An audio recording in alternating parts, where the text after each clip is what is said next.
Forristicat here once more. Today, the season finale of the show Mad Men aired.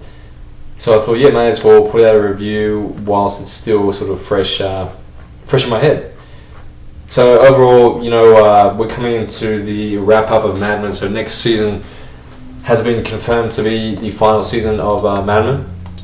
So hopefully, Matt Weiner, the creator, has put everything in place in order to give us, like a really good resolution to all our characters for this final season coming up. So overall, season 6 I think was a very good season, possibly better than last season. Although to be honest, I can't really remember sort of that much of all the seasons. Like it's all sort of merging together. But what was really good in this season finale was the sort of interplay between Don and what's that guy's name? The guy that sort of likes Peggy. Once again, I'm hopeless with names here, but the guy that likes Peggy. She comes to he comes to her rather, and Don sort of says to him, what, I want you to go to Los Angeles, for Sunkist instead of me. Don originally putting his hand up for LA before he could, and he does this with the motivation that he understands that he doesn't want this guy to destroy his family self-handedly the same way Don is doing that to his family right now. And all of that is done very smartly, very indirectly, with the use of camera angles. The finale was directed by Matt Weiner himself, so you have to read between the lines, to work out what's going on here. So you really do get out what you put in terms of this TV show. So it's not, like I said with previous Mad Men information videos. You don't get spoon-fed here. If you miss something, you're going to have confusion later on because they really expect you to follow everything and pick up everything, and it's so much more enjoyable of a show if you do understand it, because you're not being spoon-fed any of these plot devices and stuff. So when you do understand and appreciate it, it's much more rewarding process rather than just have everything handed to you on a golden platter. But the whole speech with the Sunkist guy, with the Hershey chocolate bars, and how he's John Hamm acted his ass off once more. Still can't touch the carousel speech that he gave in the first season, I believe, in this season 1 episode finale. But nevertheless, just he almost breaks down crying as he talks about how he was tasked with stealing money as one of the whores in the whorehouse, bang some guy, and he had the money to buy like a Herschel chocolate bar, and that was the only time when he was eating it that he felt as closely wanted to anybody within his life, and he didn't really have anyone. So this is a really interesting thing about Donald Draper. You really can't hate this guy that much. I mean, there's plenty of reasons to hate him, but just when you think, what, I can't really justify hating him, things will happen, which mainly by the use of these flashbacks here, to Don's past, which sort of at least tips the scales a little bit in the other direction. Like, okay, I can understand now why he's doing these things, or why he's a product of his environment or factors and stuff like that. I guess similar things are happening in Game of Thrones, where you have these really great characters that you can't. It's same with The Wire. No one's really bad. No one's really good. They're just. I mean, I guess we're all people in different circumstances in life, trying to do the best we can with the circumstances we've got. And sometimes good people do bad things and bad people do good things. And I think any TV show which can sort of exploit that, not shove people into categories and make people make their own decisions about characters, by themselves, are gonna be rewarded with dedicated viewership. So Don's sort of taking the steps to bring his daughter at the end of the episode to the place where he grew up. Of course, after his daughter Sally said to him, I don't know anything about you. He's obviously thought, you know what, I need to, tell my daughter a little bit about myself. And of course, last episode was it the episode before that? Yeah, I think last episode where Sally walks in on Don, like, sleeping with that lady on the top floor balcony or whatever, and just, like, catches him in the act. I'm like, finally that happened. I was expecting Megan to eventually catch him, but, Megan is, like, such, like, a caring wife, no matter what, like, no matter what Don does, like, she's always, like, caring for him, like, really supportive of him all the time. And it's almost like he's, like, self-sabotaging all of this for himself, because he knows, like, deep down he doesn't really deserve, what he's got. And there's much speculation that this series is going to end with, Don's suicide, and to be honest, it seems a little bit obvious now. Of course, the title sequence is, like, the silhouette of Don falling down off a building, so who knows how that's going to end. And there's also, of course, I think a couple of seasons back where he almost walked into an elevator shaft, which when the lift was broken, almost fell down, whilst there was some sort of, like, imagery in the background saying 666 on, like, a billboard outside. So yeah, that's what I like about this show. Like, it's very attention to detail. I said before, the devil's in the details. So sometimes when I listen to these podcasts and stuff, like, baldmove.com is one of those. The people are really, like, analysing the show to death, and I think that when you've got TV fans doing that, you've got, like, a hot potato on your hands. So similar to Breaking Bad and other such shows where people are analysing the colours, or, like, this object was in this scene, which is similar to this, which is an analogy to this, which is a symbol for that. So like, it's good that these people have like, invested time into it to the point where they're analysing the show this much. And like I said, Mad Men is one of those shows where it's a thinking person's show. Like, you get out what you put in. Like, I've spoken to many people at work. They're like, Mad Men, I couldn't really get into it. I sort of I knew it was going to be hard for me to get into, so I pushed past the first couple of seasons, and eventually the enjoyment came from really the characters. So story, characters, emotions. The characters here, most notably the non-human character of the 1960s, is what makes me enjoy this show. These characters are very well written, and their personalities are what drives the story forward. So that's what I'm after. That's what I like. So basically setting up the next season with God, I forgot his name. The guy likes Peggy, sort of purposely moving to LA, and he's going to be overseeing Peggy from LA, so it should end up with an interesting dynamic right there.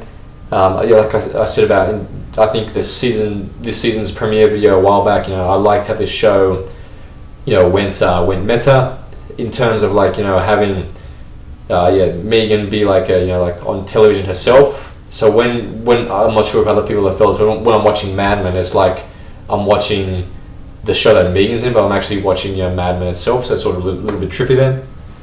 And of course, the whole fact that Don made the decision to go to stay in Manhattan, New York, instead of going to Los Angeles, and helping his this guy, because he knows that if he stays around, he's going to ruin his relationship with everyone else, with his family. He doesn't want to see that happen to him, because he knows how bad it is, because it's happened to Don himself. But not before, of course, telling Megan to quit your job. We're moving to Los Angeles, and she didn't want to. She obviously cut all ties there, and Don changed his mind again. He's like, I'm not going to Los Angeles anymore. Obviously, she's like, we can't keep on doing this anymore. And Don couldn't do anything, as she ran out the door out there, which is unfortunate, because for once Don is not thinking about himself, but unfortunately it was like a series of missed timings in this episode that just came out that way. Of course, it's always nice to see Roger trying to connect with his daughter, his family. The whole Bob Benson saga, like, obviously, like, there was going to be something happening with that character, because he was around for a while. And just seeing Pete Campbell go off, and just how his mother had been like killed on a boat, like pushed into the water, and just see Pete Campbell go off in the lift, and them trying not to argue in the lift. There's two other women there. I really like the shots in the lift, how like, you see the doors close, and they got the camera in front, and it shows, like, all the people in the lift. You know how you are in a lift, like, you're trying not to look at people and stuff like that. It's, whenever I'm in a lift, I think of those Mad Men shots now. It's pretty funny. And you can really sort of see how Don is in the downward spiral now. Like, he's sort of rocking the boat even more, and I really want to see him go even more. Not that I like it, but of course it'll be interesting for his character. He's already drinking more. I want to see him like totally crap, like unshaven, just going off the rails, and just I don't really think this story can have a happy ending. If it does, then there might be a theme like of redemption or something like that. But nevertheless, this show is really interesting. Like sometimes I forget that it's all happening within the context of an advertising agency, but just the way that you have all these like political drama and like office power plays and just very strongly written characters is like a indication that Matthew Weiner, as he's said in many interviews, that this is his baby, this is his vision. He's serious about it because you cannot get any spoilers on upcoming episodes. He's even lied to the press. He's told actors to lie or not tell the truth. All the promos, as you've noticed, are just one-liners. For the season finale, there was no one-liners from the season finale at all. It's all just past episodes. So I guess he has a vision for the whole thing, which is good for a TV show because you want to know where the writers are going, and if they're going in the direction that they know, that's good. They're not making up on the spot, and you can sort of tell by the show. He's really thought about all these themes of redemption and the $1 million question, which is still being found out, and that is who is Donald Draper? Like, who the hell is this guy? Is he good? Is he bad? How deep does this does the rabbit hole go with this guy? And given all these flashbacks, it goes pretty deep, and these flashbacks are really the the candy of the show, because it really does reveal and paints Don in a different light, and it just confirms that flashbacks are a really powerful storytelling device, and it's great that writers can exercise this narrative vehicle, because you're not going to like I said, it paints things in a different light, makes you think about characters and scenes in a different light, especially since the director has a choice of having like a next scene straight after that flashback or before it. We're obviously going to make the association that they put it in there to indicate something. So in this episode, he gets into an argument about like religion, and then he goes to a flashback where I think his dad is like kicking a priest out or something at the dinner table with all the whores at the table, and then it goes from there to like him in jail, and he's like, I don't belong here. And of course, I don't belong here. Many like ambiguous lines throughout the TV show. Nevertheless, it's interesting to see Manhattan, New York in the 1960s. Same with the 19 what was it 20s? The time period of LA Noir. There are some really interesting time periods in history. 1960s is no exception. To have it set in the context of an advertising agency, but not really being a high impact drama, but impactful in the way of, like I said, it's not like action, guns, explosions, stuff like this, but it's very impactful because these characters are very well drawn, very, very well written. We're invested in them, and the relationship between the characters are very well thought out, and you can almost see like the snowball effect of Donald Draper's relationship with his family, how he's sort of like setting up his family to be screwed up the way he was, and sort of like how the whole cycle continues.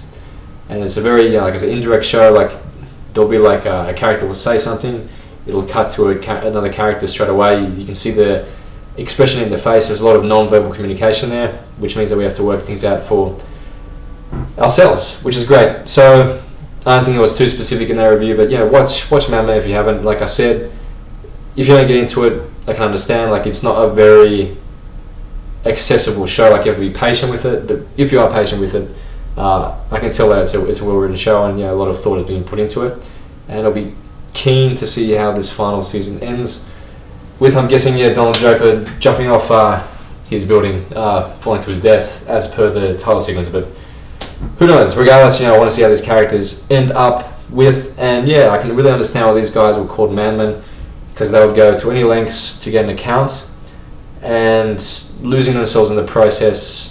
And I don't know, there's a lot of people here in really good positions, and they're just destroying their lives, and they don't really know what they have until they've lost it. And even then, so they end up destroying themselves in the process.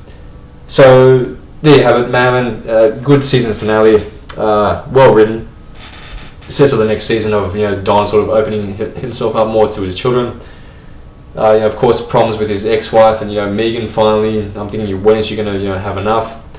Bob Benson creating some drama with allegedly killing Pete's wife. Pete being the comedic relief as usual. Setting up the next season for LA should be interesting. The final season next season should be interesting to see how it all ends. I'm sure it's going to be shocking no matter what. Maybe it'll be like pedal to the metal. Who knows? Regardless, this is like one of those dramas that I can't really expect to be a drama, but like I said, the characters are so well written, and the time period is such an interesting period that I can't help but enjoy. AMC's Madman. Forristicat, out.